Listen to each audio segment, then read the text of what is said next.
शिवसेना आणि महाराष्ट्र नवनिर्माण सेनेची युती झाली हे आज आम्ही आपल्याला जाहीर करत आहोत. एकत्र आलो आहोत ते एकत्र राहण्यासाठी. महाराष्ट्रात एकच वेळ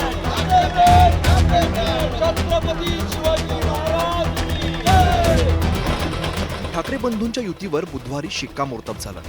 ठाकरेंची शिवसेना आणि मनसे या दोन्ही पक्षांनी नुकत्याच झालेल्या नगरपालिका निवडणुकीत चांगली कामगिरी केली नव्हती.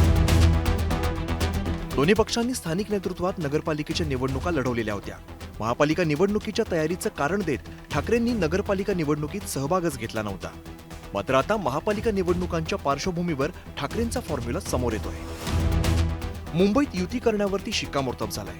ठाणे, कल्याण, डोंबिवलीत ठाकरे एकत्रितपणे मैदानात उतरणार आहेत.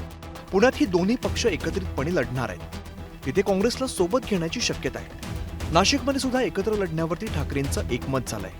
तर छत्रपती संभाजीनगरमध्ये सुद्धा एकत्र लढण्यावरती ठाकरेंचं एकमत झालंय. जास्तीत जास्त ठिकाणी युती हेच ठाकरेंचं धोरण असणार आहे. अजून काही घटक पक्ष पण बरोबर येत असतील तर त्यांचाही विचार करता येईल का, तोही विचार चाललेला आहे. आणि त्याचा मुंबईत आता काही राष्ट्रवादीचे पण काही नेते भेटायला मागतायत, साहेबांना बोलायला मागतायत. माझ्याकडे आज सकाळी काही जिल्हा प्रमुख किंवा काही लोक आले.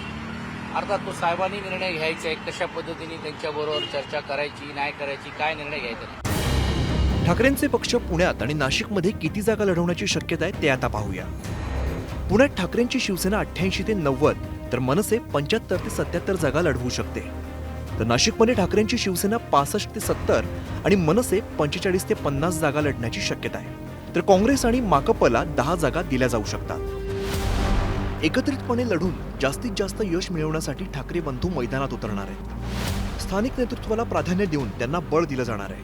प्रत्येक वॉर्डात दोन्ही पक्ष त्यांच्या बलस्थानांवरती भर देणार आहेत. कारण दोन्ही ठाकरेंचा मतदार एकच आहे. प्रामुख्याने मराठी मतदारांवरच ठाकरेंची मदार असणार आहे.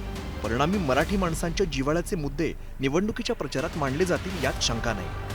साधक बाधक प्रचाराची रचना काय असली पाहिजे, काय कशा पद्धतीने त्या भागातला, कारण शेवटी कसं आहे की जसं महानगरपालिकेमध्ये एक एक वॉर्ड आहे मुंबईमध्ये, पुणे शहरामध्ये आणि पिंपरी चिंचवडमध्ये प्रभाग आहेत. त्या प्रभागावरती त्या निवडणुका खूप महत्वाच्या असतात. तर ते प्रभागनिहाय निर्णय घेण्यात येते. ठाकरे बंधूंनी एकत्रितपणे लढण्याचा फॉर्म्युला तयार केला आहे. ठाकरे बंधूंच्या एकीला मतदार कसा प्रतिसाद देतात यावर आता त्यांचं यश अवलंबून असणार आहे. Bureau report, news 18 Lokmat.